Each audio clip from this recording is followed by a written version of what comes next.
গাজীপুরে সড়ক অবরোধ, ভাইকে খুন করল অথচ পুলিশ পরামর্শ দেয় সড়ক দুর্ঘটনার মামলা করার। বাস চুরি করে পালিয়ে যাওয়ার পথে উল্টে গেল সড়কই।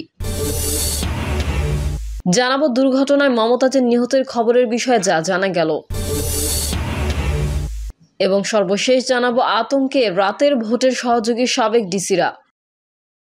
এতক্ষণ শুনছিলেন সংবাদ শিরোনাম, এবারে বিস্তারিত। গাজীপুরে সড়ক অবরোধ, ভাইকে খুন করল অথচ পুলিশ পরামর্শ দেয় সড়ক দুর্ঘটনার মামলা করার। গাজীপুরের শ্রীপুরে এক অটোরিকশা চালককে হাত ও পায়ের রক কেটে হত্যার পর সড়কে ফেলে রাখার অভিযোগ উঠেছে তাকওয়া পরিবহনের শ্রমিকদের বিরুদ্ধে। এ ঘটনায় মামলা নিতে গড়িমসির অভিযোগ তুলে তাকওয়া পরিবহন বন্ধের দাবিতে ঢাকা ময়মনসিংহ মহাসড়ক অবরোধ করেন অটোরিকশা চালক ও স্থানীয়রা। নিহতের স্ত্রী শারমিন বেগম বলেন, গতকাল সোমবার বিকেলে গড়গড়িয়া মাস্টারবাড়ি এলাকায় তাকওয়া পরিবহনের একটি বাসের স্টাফের সঙ্গে আমার স্বামীর বাকবিতণ্ডা হয়। এরপর তাকে তাকওয়া পরিবহনের স্টাফরা জোর করে তুলে নিয়ে যান। তুলে নেওয়ার 2 ঘন্টা পর ঘটনাস্থল থেকে 1.5 কিলোমিটার দূরে স্বামীর মরদেহ পড়ে থাকতে দেখে স্থানীয়রা। খবর পেয়ে সেখানে গিয়ে স্বামীর হাত ও পায়ের রক কাটা রক্তাক্ত মরদেহ দেখতে পাই। নিহতের ছোট ভাই মোহাম্মদ আজিজুল অভিযোগ করে বলেন, ভাইকে তুলে নিয়ে হাত ও পায়ের রক কেটে হত্যা করা হয়। আমরা থানায় মামলা করতে গেলে পুলিশ মামলা না নিয়ে গড়িমসি করে। রাতভর থানায় অবস্থান করেও মামলা নেয়নি পুলিশ। আমার ভাইকে ধারালো অস্ত্রের আঘাতে খুন করলো অথচ পুলিশ সড়ক দুর্ঘটনার মামলা করার পরামর্শ দেয়। এই জন্য স্থানীয় বাসিন্দা ও অটোরিকশা চালকরা সড়ক অবরোধ করেন। ইমাম পরিবহনের চালক মোখলেসুর রহমান বলেন, দীর্ঘ 3 ঘন্টা ধরে সড়ক আটকে রয়েছে। সড়কে হাজার হাজার মানুষ অবরোধ করেছে। গাড়িতে যাত্রীরা খুবই ভোগান্তিতে আছে। শ্রীপুর থানার ভারপ্রাপ্ত কর্মকর্তা জয়নাল আবেদিন মণ্ডল বলেন, পুলিশের ঊর্ধ্বতন কর্তৃপক্ষের সঙ্গে পরামর্শ করে মামলা নেওয়া হচ্ছে। তাকওয়া পরিবহন বন্ধ না করলে ওরা সড়ক ছাড়বে না। দীর্ঘ যানজট সৃষ্টি হয়েছে সড়কে। দুপুর 12টার দিকে অটোরিকশা চালক এবং স্থানীয়দের বুঝিয়ে মহাসড়ক থেকে সরিয়ে দিলে ওই সড়কে যানবাহন চলাচল স্বাভাবিক হয়। বাস চুরি করে পালিয়ে যাওয়ার পথে উল্টে গেল সড়কে। কুমিল্লার কেন্দ্রীয় বাস টার্মিনাল থেকে মিয়ামি এয়ারকন নামে একটি বাস চুরি করে পালিয়ে যাওয়ার পথে দুর্ঘটনার কবলে পড়েছে। এ সময় চোর চক্রের সদস্যরা বাসটি রেখে পালিয়ে যায়। পরে হাইওয়ে পুলিশের সহযোগিতায় এটিকে উদ্ধার করা হয়। বাসটির সুপারভাইজার হৃদয় বলেন, রোববার রাতে টার্মিনাল বাসটি রাখা হয়। সকালে এসে দেখি বাস নেই। ভেবেছি হয়তো ড্রাইভার কোথাও পার্কিং করে রেখেছেন। পরে জানতে পারলাম দেবিদ্বারে সড়ক দুর্ঘটনার শিকার বাসটি। বাসের চালক জহির মিয়া বলেন, আমি রাতে বাসটিকে জাঙ্গালিয়া টার্মিনালে পার্কিং করে বাসায় চলে যাই। গাড়ির এক হেল্পার বাস চুরি করে নিয়ে যাওয়ার সময় সড়কের পাশে উল্টে যায়। এর আগে কালিকাপুর স্ট্যান্ডে একটি সিএনজি অটোরিকশা ও একটি ট্রাক্টরকে ধাক্কা মেরে ফেলে দিয়ে আসে। তাড়াহুড়ো করে বাসটি নিয়ে যাওয়ার সময় একাধিক স্থানে দুর্ঘটনার কবলে পড়ে। দুর্ঘটনায় মমতাজের নিহতের খবরের বিষয়ে যা জানা গেল। সম্প্রতি দুবাইয়ে সড়ক দুর্ঘটনায় কণ্ঠশিল্পী মমতাজ মারা যাওয়ার একটি খবর সামাজিক যোগাযোগ মাধ্যমে ছড়িয়ে পড়েছে। তবে তথ্য যাচাইকারী প্রতিষ্ঠান রিউমার স্ক্যানার জানায় তথ্যটি সঠিক নয়। রিউমার স্ক্যানার টিমের অনুসন্ধানে জানা যায়, সাবেক এমপি ও কণ্ঠশিল্পী মমতাজ বেগম দুবাইয়ে সড়ক দুর্ঘটনায় নিহতের দাবিটি সঠিক নয়। কোনো তথ্য প্রমাণ ছাড়াই আলোচিত দাবিটি সামাজিক যোগাযোগ মাধ্যমে প্রচার করা হচ্ছে। সোমবার দুপুর 2টা 5 মিনিটে প্রকাশিত সম্ভাব্য প্রথম পোস্টটি খুঁজে পাওয়া যায়। উক্ত পোস্টে দাবি করা হয়, দুবাইয়ে গাড়ি অ্যাক্সিডেন্টে শেষ নিঃশ্বাস ত্যাগ করলেন কণ্ঠশিল্পী মমতাজ। পোস্টের মন্তব্যের ঘরে একটি ভিডিও লিঙ্ক যুক্ত করা হলেও উক্ত লিঙ্কে প্রবেশ করে দেখা যায় এটি একটি স্প্যাম ওয়েবসাইটের লিঙ্ক।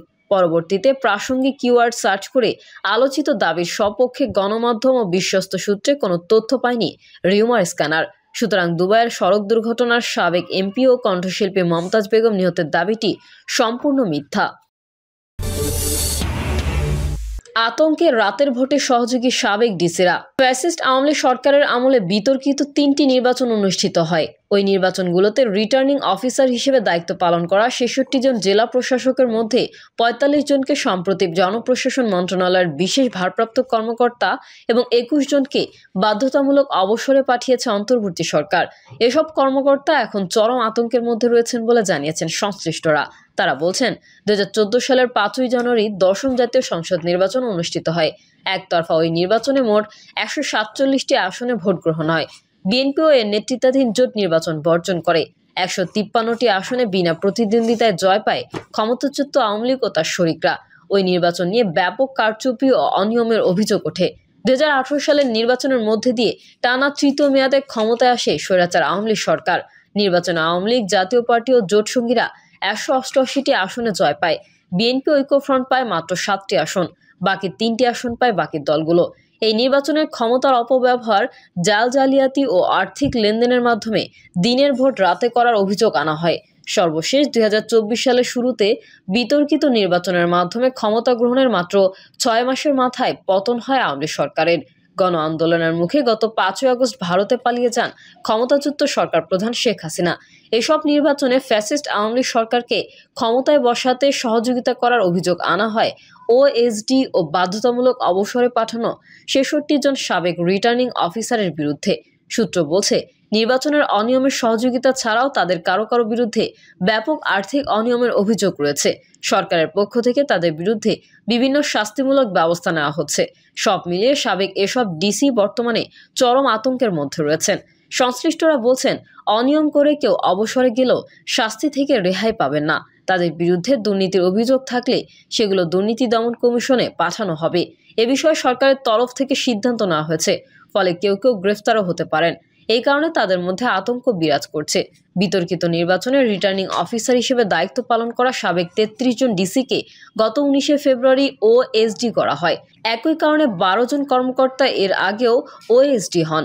জনপ্রশাসন মন্ত্রণালয়ের সিনিয়র সচিব ডক্টর মোহাম্মদ মুখলেসুর রহমান বলেন, যাদের চাকরির বয়স 25 বছরের কম তাদের ওএসডি করা হচ্ছে, আর চাকরির বয়স 25 বছরের বেশি হলে আমরা বাধ্যতামূলক অবসর দিচ্ছি।